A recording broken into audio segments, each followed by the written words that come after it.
ऐसा नहीं कि यह संसार मोहक नहीं है, मोहक है।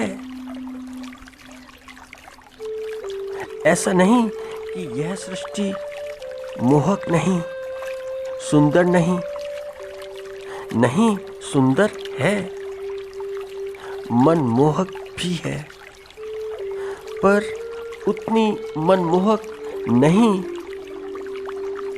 कि जितना कि सृष्टि का रचयिता है।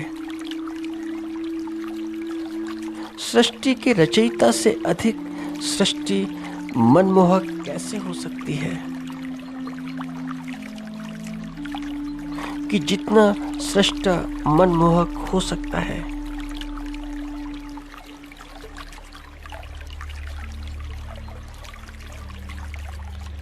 हमें तो बस सृष्टि ही मोहती है, सृष्टि ही मोह लेती है। हम तो सृष्टि के ऊपर ही, सृष्टि पर ही मुक्त हो जाते हैं। तो जहाँ सृष्टि को देखा वहीं मंत्रमुग्ध हो गए सृष्टि को देखकर। क्यों?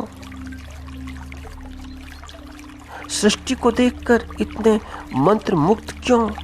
क्योंकि सृष्टा के अनुभव नहीं है, सारे के सारे अनुभव सृष्टि के हैं।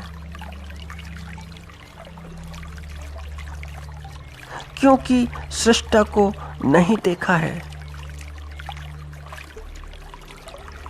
बात को कुछ ऐसा समझा जाए कि जैसे कि माना कि एक कविता सुंदर होती है, बहुत सुंदर होती है। उसको सुनकर, उसे पढ़कर, उसे देखकर वह पूरे मन को झंकृत कर देती है। मगर जो कविता है उससे ज़्यादा, उससे बहुत बहुत ज़्यादा एक कवि झंकृत करता है। वह कवि झंकृत करता है कि जहाँ से यह कविता जन्म लेती है, जन्मती है।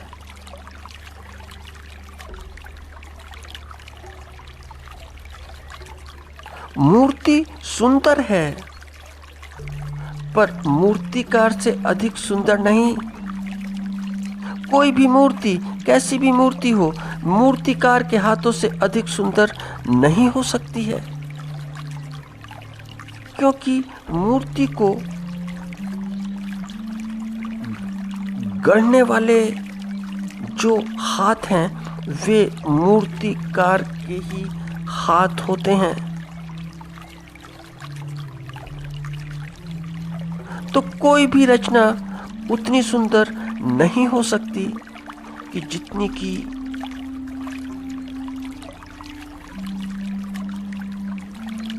जितना कि रचनाकार है। रचनाकार अपनी रचना से ज्यादा सुंदर है। और कोई भी नृत्य उतना आकर्षक नहीं हो सकता कि जितना नर्तक है।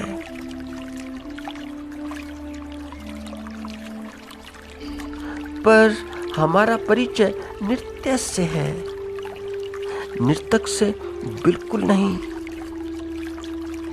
क्योंकि हमने नृत्य ही देखा है, नर्तक का नृत्य। नर्तक को नहीं देखा बिना नृत्य के। जब नृत्य करता है तो नर्तक दिखाई देता है, मगर जैसे ही उसका नृत्य समाप्त होता है तो नर्तक दिखाई नहीं देता।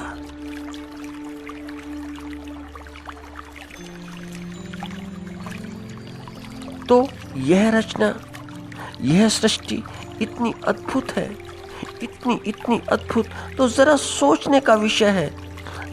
थोड़ा सा समझने का विषय है कि अगर यह रचना इतनी अद्भुत है तो इसका रचनाकार कैसा होगा।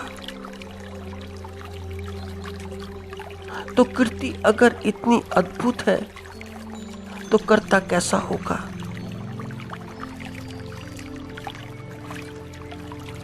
जब प्रकृति को देखकर ही इतना विस्मय पैदा होता है तो ब्रह्म को देखकर विस्मय कितना होगा।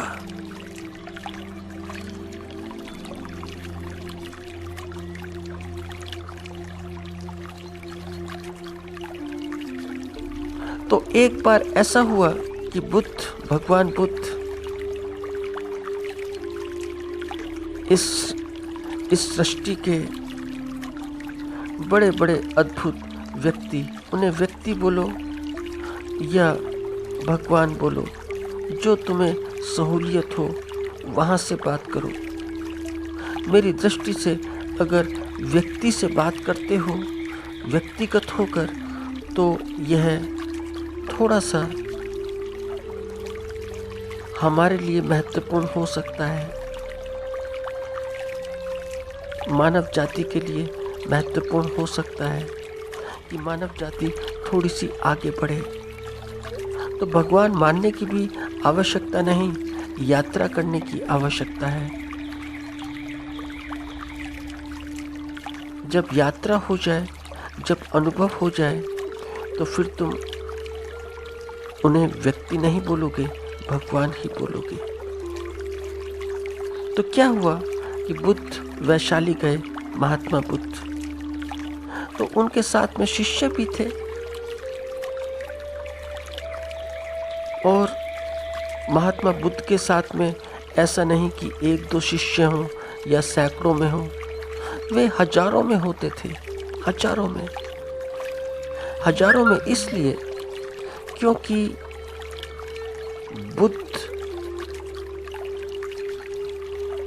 बुद्ध के दर्शन में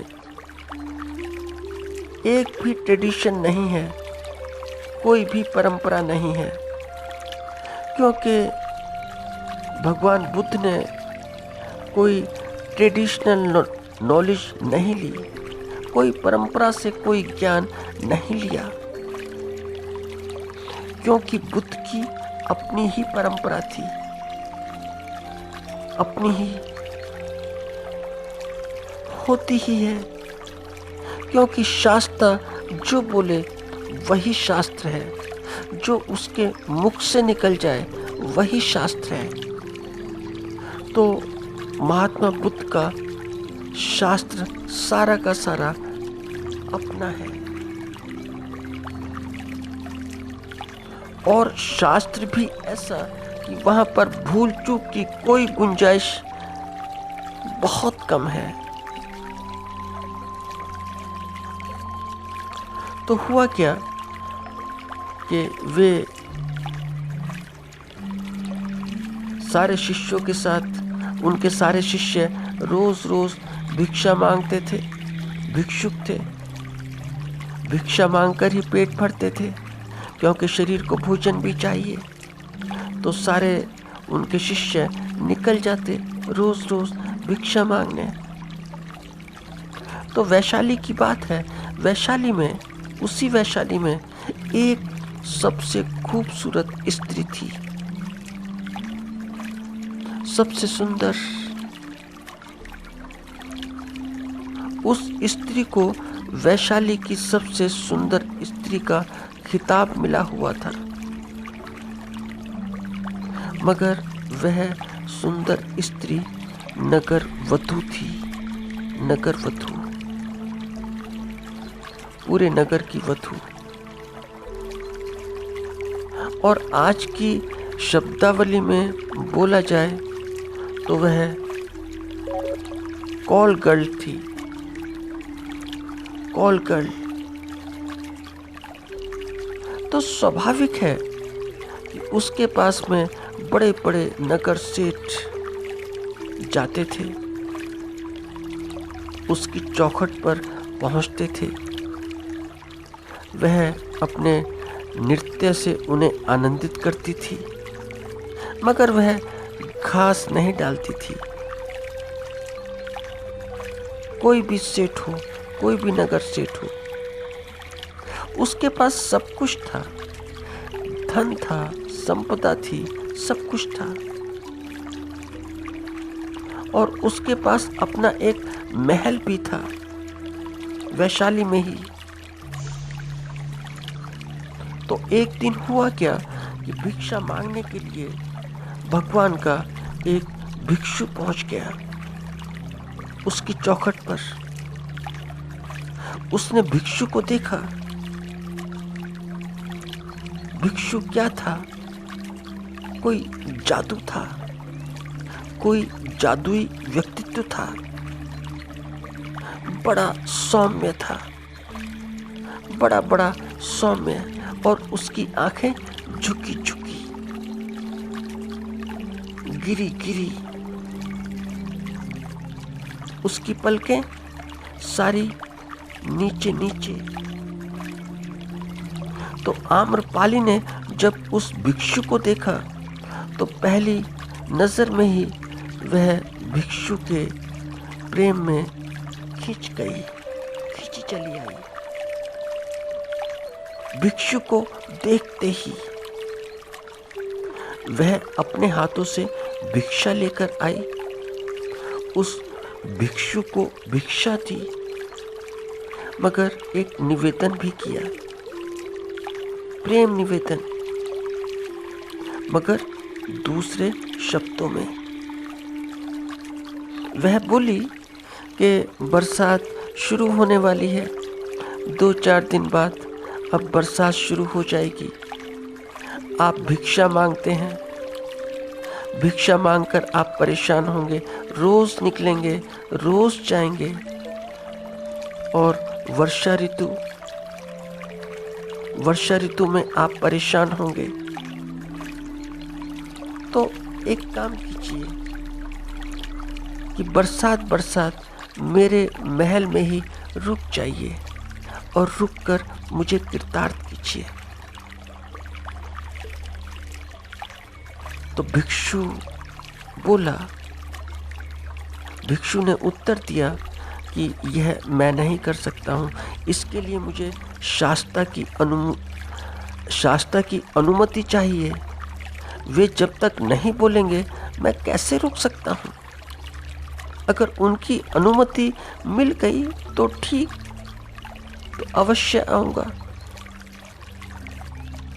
खैर, भिक्षु लौट गया बुद्ध के पास और तथागत को बात बताई कि तथागत ऐसी बात है।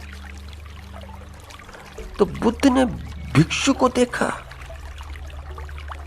और देखकर बुद्ध बोले कि जाओ जाओ, चले जाओ, कोई बात नहीं,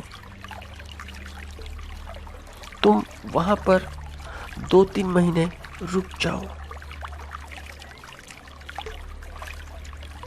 बड़ी अद्भुत बात है, क्योंकि अगर आज कोई ऐसा बोल दे अपने शिष्य को कि जाओ नगर वधु के पास में 2-4 महीने रुक जाओ, तो बड़ी मुश्किल हो जाएगी, बड़ी परेशानियां खड़ी हो जाएंगी। तो उस वक्त में भी ऐसा ही हुआ। ऐसा नहीं कि उस वक्त में और आज के वक्त में कोई अंतर है, अंतर बिल्कुल भी नहीं।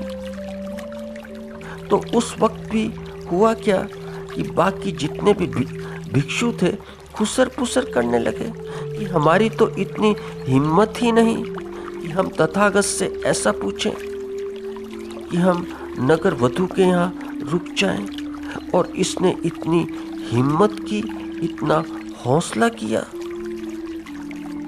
तो यह तो बिल्कुल पतित हो गया, गिर गया, सारा भटक गया।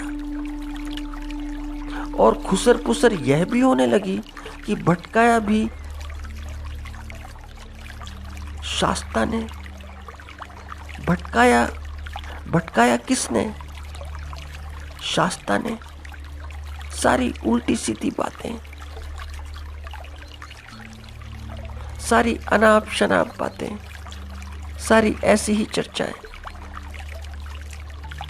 तो खैर हुआ क्या कि 3-4 महीने बाद भिक्षु लौट आया, लौट कर आ गया बुद्ध के पास।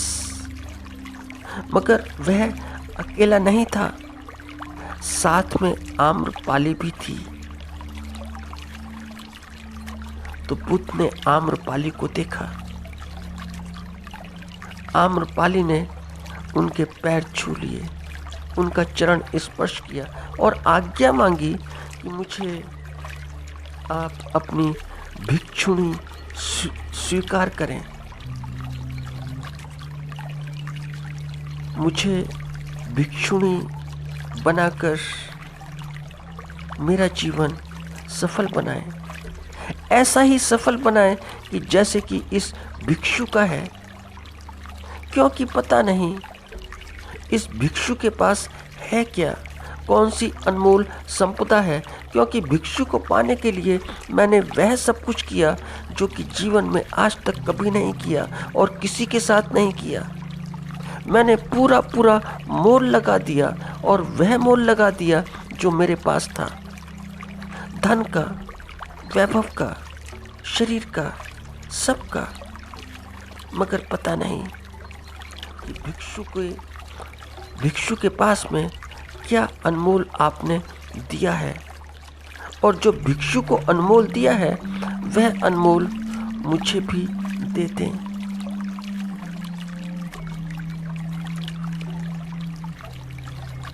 ठीक है, सृष्टि सुंदर है, सृष्टि मोहक है, मगर सृष्टि सृष्टा से बड़ी नहीं है,